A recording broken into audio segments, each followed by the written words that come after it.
अगर जल भी पान कर रहे हो, नाम जप करते हुए करो, तुम्हारी बुद्धि को शुद्ध करेगा।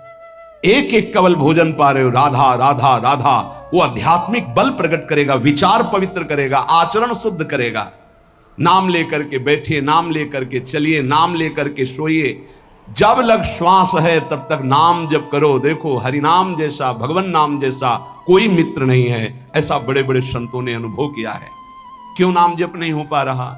कामी मति विष्टल सदा चले चाल विपरीत, सील नहीं सहजो कहे नैनन माही अनीति। गंदे नेत्र, जिधर देखे वो पापाचरण की वृत्ति देखता रहता है। वाणी गंदी, दूसरे की निंदा चुगली पाप करना। मति गंदी, काम बहुत ही गंदा मलिन स्वभाव बन गया है। जिधर देखो, मंदिर जाओ, संत के समीप जाओ, बहुत सावधान। बड़ा बढ़िया सौभाग्य मिला है, बिना भगवान की कृपा के संयोग नहीं बनता। जैसे आप बैठे सुन, उस समय आप वो वस्तु ग्रहण करो जो कहीं नहीं मिल सकती, सत्संग। उस समय भी आपकी दृष्टि मलिन जा रही। कामी मति विष्टल सदा, एक तरफ रबड़ी रख दो, एक तरफ बिष्ठा पड़ा है, शूकर बिष्ठा की तरफ दौड़ेगा। हम लोगों की बुद्धि शूकर की तरह हो गई, मलमूत्र के शरीरों के भोगने की तरफ भाग रही। कौन सा इसमें परम सुख है? अरे इसी से हटने के लिए तो भगवान ने अवसर दिया, मानव देह, सत्संग दिया, शास्त्र स्वाध्याय, भगवत भाव में डूबने का अवसर। फिर भी वही गति। सदा रहे चित भंग ही, हृदय स्थिरता नाही। ऐसे लोगों का बड़ा चित्त चंचल होता है, हृदय स्थिर नहीं होता है। क्या करें? अगर ये भी नाम जप करने लगे तो सब शांत हो जाएगा, काम शांत हो जाएगा, मति पवित्र हो जाएगी। अगर हमारे हृदय में काम बसा रहा तो नाम नहीं चल पाएगा, नाम रुक जाएगा। हमें एक एक चीज पावन करनी इसी नाम से, वाणी, नेत्र, श्रवणेन्द्री, संपूर्ण शरीर, अंतःकरण, तब भगवत मिलन होता है। इसी शरीर को भगवान हृदय से लगाते, ध्यान रखना। जब भगवान प्रकट होते हैं तो ऐसा नहीं है कि वो भाव में केवल प्रकट होते हैं। जैसे हम आप देख रहे हैं, हम आप मिल रहे हैं, ऐसे भगवान अपने भक्तों को हृदय से लगाते हैं। सच्ची मानिए, वो यही हैं, हर समय पास हैं। जिस समय हमारी इंद्रियां पवित्र हो गई, शरीर पवित्र हो गया, हृदय पवित्र हो गया, भगवान करुणा करके प्रकाशित हो जाते, माया का पर्दा हटा देते हैं। पूज्य नारायण स्वामी बड़े सिद्ध महापुरुष हुए, वो कह रहे हैं कि नाम कैसे आपका निरंतर चलेगा। इसके लिए जिस वाणी से नाम जप कर रहे हो, यदि झूठ बोलोगे, अरे आश्चर्य होता है, झूठ बोल करके तुम सोच रहे हो हम संभाल लेंगे। नहीं नहीं, झूठ तुम्हारा नाश कर रहा है, तुम्हें पता नहीं। जिस जिह्वा से नाम जप कर रहे हो, अगर नाम का विशेष फल प्राप्त करना है, जल्दी फल प्राप्त करना है, आपको दुखों से बचना है, पाप भस्म करना है, तो झूठ बोलना बंद कर दीजिए। क्या बिगड़ जाएगा आपका? सच्ची बोलने में क्या बिगड़ जाएगा? सच्ची बोलना शुरू करोगे, हिम्मत नहीं रह जाएगी पाप करने की। ये जो पाप करने की तुम्हारी हिम्मत पड़ रही, झूठ बोलने के कारण पड़ रही। नहीं, असत्य संपातक पुंजा, सबसे बड़ा पाप झूठ बोलना। उससे क्या होता है? हर चीज हम छुपाना चाहते हैं। किससे? उस सर्वज्ञ परमात्मा से, गुरुदेव से।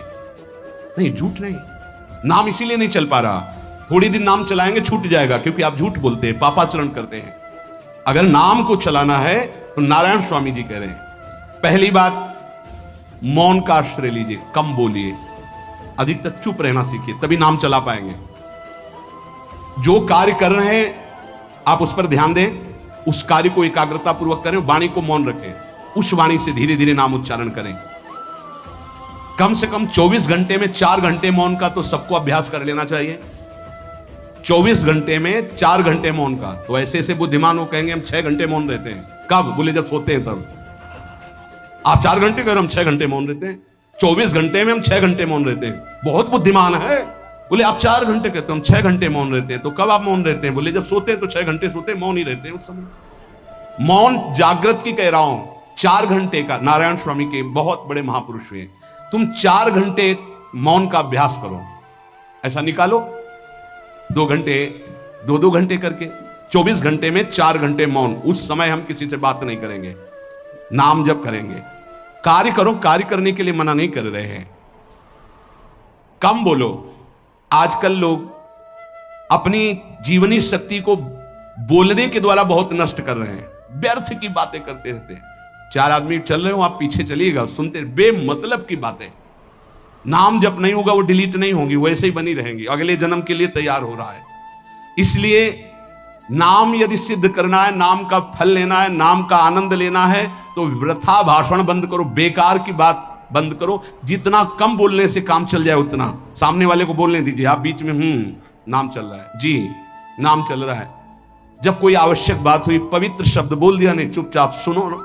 उसको लग रहा है कि आप संभाषण कर, मान लो रिश्तेदार है, नातेदार है, मित्र, अब आप व्यवहार में हैं, आप सीधे ये तो नहीं कह सकते हमसे बात मत करो, नहीं, हाँ बात कीजिए, लेकिन आप कम बोलिए, उसको बोलने दीजिए, आप नाम जप कीजिए, जरूरत भर बात कीजिए। बात में भगवान की चर्चा हो तो कोई बात नहीं, अगर प्रपंच की चर्चा है तो बचने की कोशिश कीजिए। अपने संबंधियों, अपने दोस्तों, अपने व्यवहारियों से व्यवहार, दोस्ती, संबंध शिथिल कीजिए, तभी नाम में प्रीति होगी। अगर ये अब हमारे दोस्त आ गए हैं तो फिर वो दोस्त छूट जाएगा नाम, अब बातें शुरू हो गई प्रपंच की। धन्य है ऐसी बुद्धि जो प्रियजनों से भी संभाषण केवल भगवत वाक्यों का, अन्यथा नहीं। इसीलिए इस मार्ग को वर्ण करना बहुत कठिन है। एक ऐसा तुम्हारा निवास स्थान होना चाहिए अलग, जिस टेलीविजन देखना, ये तुम्हारे हृदय में नाम नहीं चलने देंगे, तुम्हारी स्फुरणा को गंदी कर देंगे, बेकार का वक्त खराब होगा। इसलिए अगर आपको पढ़ना ही है तो धार्मिक ग्रंथों को पढ़िए, अपने इष्ट संबंधी ग्रंथों को पढ़िए नाम जपने के लिए। किसी को कभी वचन न दे। पांचवा, बहुत बहुत पॉइंट की बात करें, यदि आपने किसी को वचन दे दिया और पूरा नहीं किया तो भजन का फल वहां जाएगा, ध्यान रखना। यही हमसे सब त्रुटियां होती रहती है अपने लोगों से। जाओ आज से बाद वचन दे दिया, हम ऐसा नहीं करेंगे, नहीं करेंगे चाहे मर जाएं। और अपने लोग ऐसे फिसड्डी हैं कि शाम के वचन देते हैं और सुबह फिसल जाते हैं, 2-4 दिन बहुत चला फिर फिसल जाते हैं। बोले कसम से आज से ऐसा नहीं करें। तो आप इसको खिलवाड़ न समझें, आपके सुकृत नष्ट हो रहे हैं, वासना आपके सुकृतों को नष्ट कर रही। दूसरा, जैसे आपने किसी से कहा कि मैं शाम के 5 बजे आ जाऊंगा, तो 5 बजने में 5 मिनट कम होने पर आपको पहुंच जाना चाहिए, 5 मिनट ओवर होने पर नहीं, उसके पहले ही आपको ऊपर। ये संतों के जीवन में देखा गया है। समय का बहुत बड़ा जीवन में अस्तित्व है। अगर आप किसी को समय दें, फिर उसमें प्रमाद स्थिति नहीं होनी चाहिए। 5 मिनट पहले पहुंचिए। समय दिया है किसी को तो 5 मिनट पहले, उसको इंतजार ना करना पड़े। रात को सोते समय नाम जापक उपासक विचार करें, मेरा नाम किन किन कार्यों में छूटा, मेरे से कौन कौन सा पाप हुआ, मैंने कौन सी आज गलती की जो नहीं करना चाहिए, और उसे डायरी में नोट करें। नारायण स्वामी कह रहे हैं दूसरे दिन सावधानी पूर्वक वो गलतियां ना होने पाए जो हमने आज की। जब उपासक सत्य बोलना स्वीकार करता है तो उसके हृदय में डर जागृत हो जाता है। ध्यान रखना, डर ये माया के द्वारा प्रेरित है। अगर व्यापार में सत्य बोलेंगे तो पैसा अधिक नहीं आएगा, अगर हम सत्य बोल दिए तो डांट लगेगी, अगर हम सत्य बोल दिए तो सब लोग जान जाएंगे मैं ऐसा गंदा हूं। सच्ची मानिए, सत्य बोलने का नियम ले लीजिए, आप निष्पाप हो जाएंगे, आप महात्मा बन जाएंगे अंदर से, कोई भी पापाचरण आपके जीवन में नहीं रह जाएगा। भगवान का नाम सत्य है, उस नाम को चलाने के लिए झूठ बोलने वाला नाम को कैसे चला सकता है। सत्य बोलने से यदि तुम्हारा नुकसान हो रहा है तो तुम सह जाइएगा। नारायण स्वामी कह रहे हैं उससे बड़ा लाभ आपको श्री भगवान प्रदान करेंगे। आप सत्य बोलिए। आजकल भगवान पर विश्वास नहीं, इसलिए झूठ पर विश्वास है। कलयुग की ऐसी प्रेरणा है कि सब झूठ बोलने लगे हैं, कोई डरता ही नहीं झूठ बोलने में। पूरा का पूरा, जैसे नहीं कहते कुछ तो सत्य होगा, ऐसे ऐसे महानुभाव हैं कि 100% झूठ बोल जाते हैं, 100%। धन्य है मोबाइल जो झूठ बुलाने में बहुत प्रवीण है, बहुत प्रवीण है। अरे भाई हम नहीं मिल सकते, आज हमारा मन नहीं है, खत्म खेल हो गया, सत्य बात है, नहीं मिल सकते आपसे, मत उठाओ फोन। अगर तुम्हें झूठा ही बोलना है तो फोन क्यों उठाओ? नहीं बोलेंगे, नहीं उठाएंगे तो समझ जाएगा कि उनकी रुचि नहीं। ये झूठ क्यों बोलना, सत्य बोलो।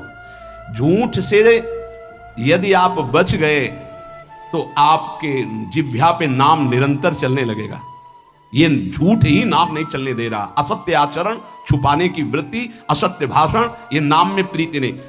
किसी को भी फुसलाने के लिए झूठ मत बोलिए। सत्य बोलने का अभ्यास कर लिए तो पापी जीव भी महात्मा बन जाए। सत्य आवश्यक है।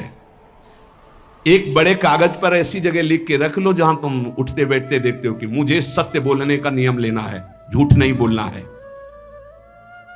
सत्य साधन कर लो, फिर देखो नाम कैसे चलता है।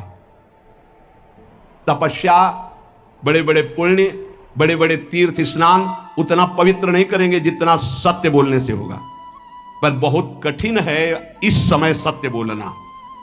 मतलब बात बात पे असत्य का ही वर्ताव हो रहा है, असत्य का अच्छा, ये कोई संसारी आदमी में नहीं, कुछ ऐसे होंगे जो सत्य की वार्ता करते नहीं। प्रायः क्या जाता है, झूठ बोलने में बोल दिया और सामने वाला राजी हो गया, हम निकल गए।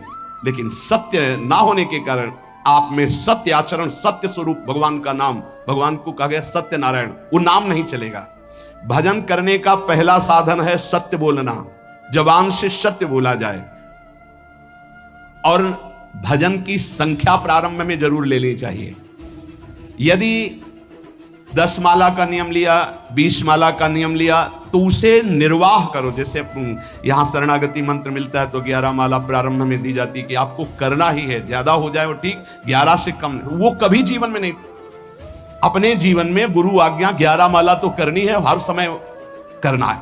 पर ये मन थोड़े दिन तो नियम में चलेगा, इसके बाद छोड़ देगा। दीक्षा तब लेनी चाहिए जब गुरु आज्ञा पे चलने की हिम्मत हो, नहीं तो ऐसे ही नाम जपो करो। और जब नियम मिल गया 11 माला, तो चाहे प्राण निकल जाए, हमको 11 माला पूरे करने हैं, प्राण निकलने तक गुरु आज्ञा का पालन करना है।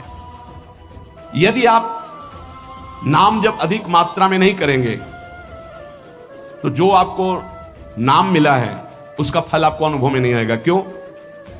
क्योंकि नाम का हिस्सेदारी होती है, भजन की हिस्सेदारी होती है। जैसे किसी ने प्रणाम किया, वो भजन लिया। गृहस्थी को इसीलिए मना किया कि रास्ते में परिक्रमा मार्ग में हलवा पूड़ी ये सब बट रहा है, हाथ मत फैलाओ। वो दान कर रहा है, सुकृत कर रहा है, और कोई दूसरे ले विरक्त आदि। आप अपने भूख मिटाने के लिए 4 रुपया के चना लेके भले पालो, लेकिन दूसरे के द्वारा दिया हुआ हलवा मत पाओ। यहां धाम आए हो, भगवत कमाई करने आए हो, यहां नाम जप करो, कष्ट सहकर परिक्रमा दो। हो सके 4 रुपए की वस्तु लेकर के आप पशु पक्षियों को पवा दो, किसी एक का पेट भर, तुम मत पाओ दूसरे का। तुम चाहो तो उपवास कर सकते हो, या प्राण पोषण के लिए रूखा सूखा थोड़ा खा लो। ये दूसरे के आराम से धाम में हम आए 2-4 दिन खूब खाए पिए नहीं, भागीदारी हो जाएगी तुम्हारे पुण्यों की। वहां ऐसे फ्री नहीं है कुछ। भजन का भागीदार राजा भी होता है, जिसके राज्य में रह रहे हैं। जो अन्न देता है वो भजन का, जो वस्त्र देता है वो भजन। इसीलिए गृहस्थ को कहीं कुछ भी स्वीकार नहीं करना चाहिए, ये बहुत ध्यान रखें। अगर आप कहीं तीर्थ साधु आश्रम कहीं जाते हैं, कोशिश कीजिए कि किसी से सेवा ना ले, और अगर सेवा ले तो उसके अनुसार फिर अर्थ दे दे। अगर आपने वहां भोजन पाया, पान पाया, तो उसके अनुसार सोच ले कि अगर हम इतना खरीदते तो कितने का मिलता, वो दे दिया तो आपका भजन बच गया। कभी आपको कोई प्रणाम नमस्कार करे, तत्काल बराबर प्रणाम करो। किसी को अपना भजन का हिस्सेदारी नहीं, सबका मंगल हो। ये भजन जितना बढ़ेगा तो आपको भगवदाकार कर देगा। दिन रात 24 घंटे में 21,600 श्वास चलती है। 21,600 श्वास में 6 घंटा तो सोने के चले जाते, उस समय तो चेतना नहीं रहती। अब हमको अगर 21,600 नाम हमको जपने को मिल जाए तो हमारी हर श्वास सार्थक हो जाए। जो हम 5-6 घंटा सोते हैं उसमें जिनका अभ्यास है तो बात अलग है, नहीं तो वो व्यर्थ जाती है। तो हमें एक श्वास में कई नाम जपने का अभ्यास करना चाहिए, जिससे 200 माला फेरने पर ये 21,600 श्वासों की गणना पूरी होती है। अगर हम 200 माला का नियम लें तो इतना हो सकता है। तो हमें लगता है अगर हर समय माला नहीं ले सकते तो श्वास वाली माला बहुत अच्छी रहती है। श्वास में 4 बार खींचो, 4 बार नाम लेते हुए छोड़ो। दूसरा साधन, एक छोटी माला ले लें, जो आजकल तो काउंटर चला है। काउंटर में ज्यादा सुविधा संसार के क्रियाओं में रहने वालों को होती कि क्या अपनी जेब में डाल लिया। तीसरा साधन वो बहुत कठिन है, मन की वृत्ति से नाम जप करना। माला, श्वास और मन की वृत्ति, उसमें श्वास की भी गणना का ध्यान नहीं रहता, उसमें केवल चिंतन होता है, चल रहा है। पर ये आखिरी स्थिति होती है, इसी के बाद वो परिपक्व अवस्था होता है। जिह्वा से धीरे धीरे नाम उच्चारण करते हुए, ये पहला अभ्यास है। प्रारंभिक को एकदम मानसिक में नहीं पहुंचने की चेष्टा करनी चाहिए, 2-4 नाम के बाद मन प्रपंच में फंसा देगा। दूसरा अभ्यास कंठ में, जैसे हम जिह्वा से राधा वल्लभ सिंह, राधा वल्लभ सिंह, राधा वल्लभ सिंह, इसे वाचिक जप कहते हैं। मंत्र नहीं होगा, ऐसे नाम होगा।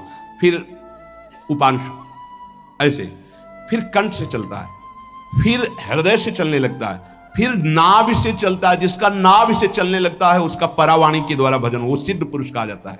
चार वाणी, परा, पश्चंती, मध्यमा, वैखरी। वैखरी जो बोल रहे हैं, जो कंठ से, फिर हृदय से पश्चंती, परा नाभि से, मूलाधार केंद्र से लेकर के संपूर्ण ब्रह्मांड में इसमें नाम गूंज रहा है, वो सिद्ध पुरुष का होता है। पहला अभ्यास जिह्वा हिला करके शुरू करें, राधा राधा राधा राधा। फिर कंठ से, कभी हमारे सदगुरुदेव भगवान को देखना, अगर कोई आ गया और बातचीत का हुआ तो यहां से तत्काल चलता दिखाई देता है ना, कंठ ऐसे ऐसे हिलने लगता है कंठ। अगर शांत बैठे तो फिर नहीं दिखाई, अगर कोई है आसपास तो इतनी तीव्रता लगन होती कि कहीं छूट ना जाए नाम। कंठ से विशिष्ट अभ्यासी का, फिर हृदय से परिपक्व अभ्यासी का, और नाभि से सिद्ध महापुरुष का, परावाणी से चलता है।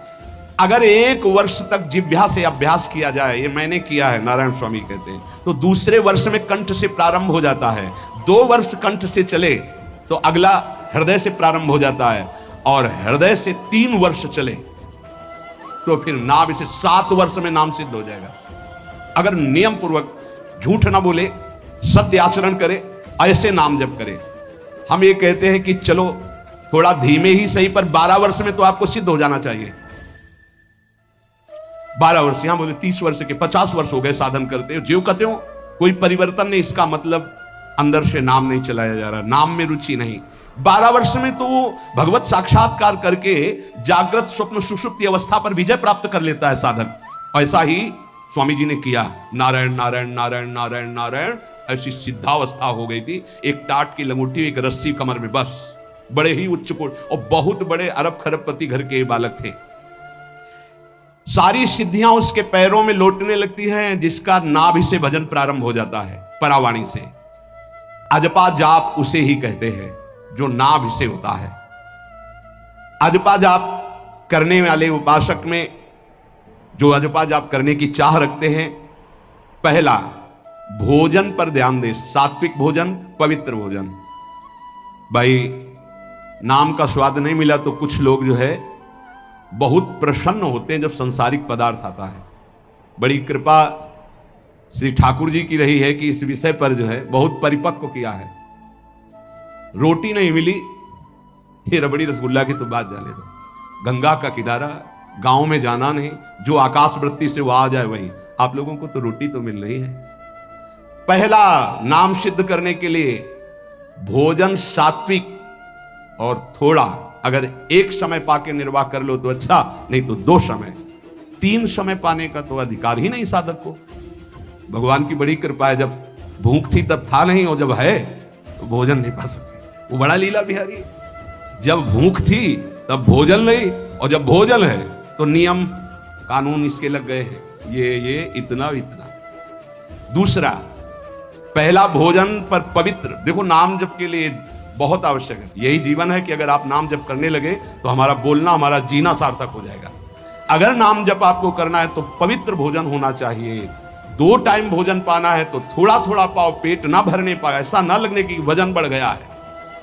वजन बढ़ गया है तो भजन घट गया है, वजन घट गया है तो भजन बढ़ गया है। देखो तुम्हारे संसारिक संबंधी माता पिता चाहेंगे कि तुम्हारा चिकना शरीर होना चाहिए, हष्ट पुष्ट होना चाहिए, लेकिन हम चाहेंगे कि तुम्हारा भजन पुष्ट होना चाहिए, भगवदाकार वृत्ति होना चाहिए। शरीर तो आज है, कल नहीं रहेगा, चाहे जितना चिकना कर लो। संसारिक माता पिता के प्यार में और गुरु के प्यार में यही अंतर है। वो आपके स्वरूप को पुष्ट करेगा तो शरीर तो अपने आप, मन प्रसन्न है तो वो स्वस्थ है, अस्वस्थ होने पर भी स्वस्थ है। अगर शरीर स्वस्थ है और काम वासना है, नाना प्रकार की चिंताएं, ये थोड़ी माता पिता दूर कर पाएंगे। वो तो तपस्या और साधना से ही दूर होती है, ध्यान रख लीजिए। अधिक भोजन पाना, शरीर को बहुत पुष्ट बलवान कर लेना, तो हर इंद्रियों को भोग देना पड़ेगा आपको। वो कोई तपस्वी होता है, जो तपस्वी होता है वो संयमी होता है, जो संयमी होता है उसके चर्बी नहीं होती, ध्यान रखना। युक्ताहार विहार से, प्राण पोषण के लिए केवल शरीर में अन्न जाए तब नाम में प्रीति होगी। खाते खाते अनेकों जन्म व्यतीत हो गए, वर्षों व्यतीत हो गए, अरे अब तो भजन कर लो, कहां तक खाओगे? ये नरक कुंड है, डाला विष्ठा बन गया। नींद एक नियम बना लो कि इतना ही सोना है। पता नहीं सोने में कौन सा सुख, नींद में केवल एक बात का सुख होता है, आपका संसार का चिंतन नहीं होता, तो आप जो शांत रहते हैं वो सुख होता है, लेकिन वो तमोगुणी सुख है। अगर आप जागृत में संसार का चिंतन न होने दें और भगवत चिंतन कर रहे हैं तो आप महापुरुष हो जाएंगे। सो सो के जीवन क्यों बर्बाद करते हैं? एक टाइम रखिए सोने का, बस। ये कोई तुम्हारा सुख नहीं है, ये तमोगुणी सुख है। निद्रा आलस्य प्रमादोत्तम तत्तामस मुदाहृतम। तो एक बात समझ लो, यद तज्ञे विस्मि परिणामे अमृतोपमम। जिसमें विष जैसा शुरुआत में लगता है उसका परिणाम अमृत होता है, और जिसकी शुरुआत अमृत जैसी लगती है उसका परिणाम विष होता है। प्रातःकालीन उठ करके सत्संग में आना विष जैसा लगता है, लेकिन उठ के आ रहे हो तो इसका फल अमृत होगा। ब्रह्म मुहूर्त में सो रहे हैं, जीवन बर्बाद कर रहे हैं, अरे ब्रह्म मुहूर्त में उठिए, स्नान कीजिए और सच्चिदानंद भगवान में चित्त को जोड़िए। ये विष जैसा लगता है, परिणाम अमृत जैसा होता है। तीसरा, 24 घंटे में 1 घंटे का तो एकांतवास करना सीख ही लो, चाहे गृहस्थ हो चाहे कोई भी हो। 1 घंटे हमसे कोई बात नहीं करेगा, अपने दरवाजा बंद, थोड़ा 1 घंटे कोई ऐसा समय निकालो जिसमें चित्त को केवल श्री कृष्ण से जोड़ो, प्रियाजू से जोड़ सको। चौथा, विरक्त साधक, तकिया गद्दा, ये सब चीजें अगर लगा के सोगे तो नाम जप नहीं होगा।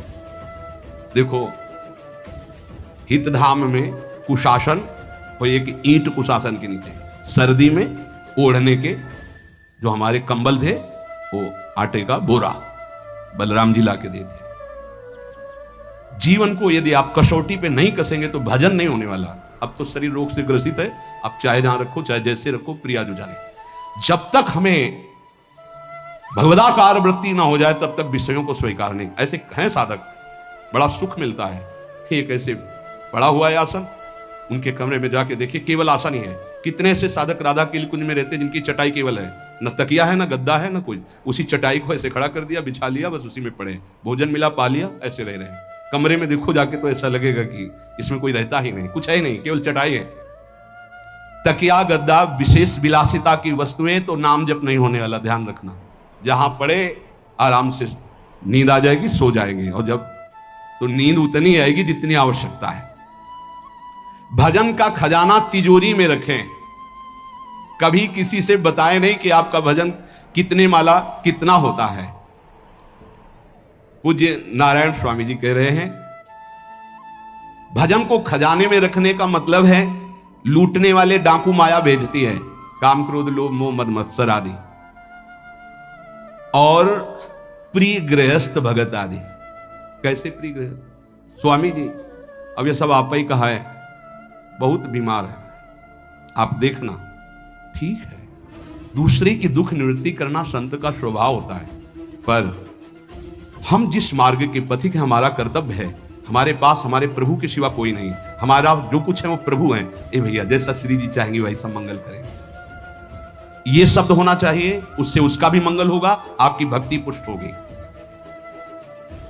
कभी भी जो गृहस्थ में भजन करता है, किसी भी तरह का किसी से भी कोई प्रतिग्रह ना ले। नहीं ले लो, ये लो ही बढ़िया है, रख लो। नहीं महाराज, हमारा ये मार्किन का गमछा ही काफी है हमारे लिए। नहीं नहीं नहीं, ये प्रसाद पाल, हाँ इतना किनका दे दीजिए, भगवत प्रसाद है, ये हमारे लिए पर्याप्त। गृहस्थी में अगर आप भजन करते हैं तो अपने भजन को बचाने के लिए किसी से भी दान पुण्य, किसी का भी बट रहा है वो स्वीकार न करें, किसी से प्रणाम नमस्कार, किसी से अपनी सुविधा सेवा स्वीकार न करें। और जो विरक्त है उसको ध्यान रखना चाहिए, ये हमारा जीवन केवल जगत मंगल के लिए विश्वेश्वर भगवान को समर्पित जीवन है। ना हम किसी को शाप दे सकते हैं, ना किसी को वरदान दे सकते हैं। सेवक स्वामी की इच्छा को देखता है, ऐसा ऐसा, हाँ प्रियाजू की जैसी इच्छा होगी वैसे नहीं, आप ऐसा नहीं, प्रियाजू का जैसा। बस जबान से कभी ना किसी के प्रति शाप का, और ना हरिराम व्यास जी ने कहा है कि शाप और वरदान हमारे स्वामी की, तो हमें हर बार में यही बोलना है, जैसी प्रियाजू की इच्छा, जैसी श्यामाजू की इच्छा। नहीं, आप कुछ कह दीजिए तो राधा राधा राधा, नहीं कैसे मंगल होगा, आशीर्वाद दीजिए राधा राधा राधा, बहुत संभाल के। महात्माओं को इस बात में सावधान रखना चाहिए कि ये माया ममता का रूप धारण करके तुम्हारी तिजोरी को खाली कर देगी। खजाना लूटने के लिए माया बहुत अनुभवी महापुरुष है, सेवक के रूप में आती है, खास सेवक बनकर। आज तक जहां दगा हुआ है तो खास से हुआ है। जब वृक्ष कटने लगे तो आपस में बात की, भाई ऐसा कौन आ गया जो हमें काट सकता है? बोले हमारा कोई मिल गया। तो कुल्हाड़ में जो बेंट है ना, बोले मिल गया कोई हमारा। खास बन करके आती है माया, सेवक सेविका रूप लेके। बहुत अनुभव की बात महापुरुषों की, मान लीजिए विरक्त जनों के लिए खास बात है। सेवक सेविका रूप रख करके माया आएगी। इसके बाद अगर आपने स्वीकार किया, फिर तुम सेवक होगे, वो स्वामी होगी। समझ रहे हो? बहुत अंदर से इस बात को समझ लीजिए। अगर आपको भगवत प्राप्ति करनी है तो जब तक शरीर में श्वास रहे, सेवा मत स्वीकार करना किसी की। कपड़ा धुलाना, खाना पीना, भीख मांग के खाओ, भिक्षा अन्न, या आकाशवृत्ति से जियो। जैसे मना ना कपड़ा धो पाओ तो उतने पहनो जितना धो पाओ। किसी को अपनी सेवा में प्रवेश मत होने दो। अपने शरीर की सेवा, अपने जीवन की सेवा जब तक श्वास है तब तक स्वयं करो, नहीं तो तब लग जोगी जगत गुरु, जब लग रहे निराश, जब आशा मन में भई, जब गुरु और जोगी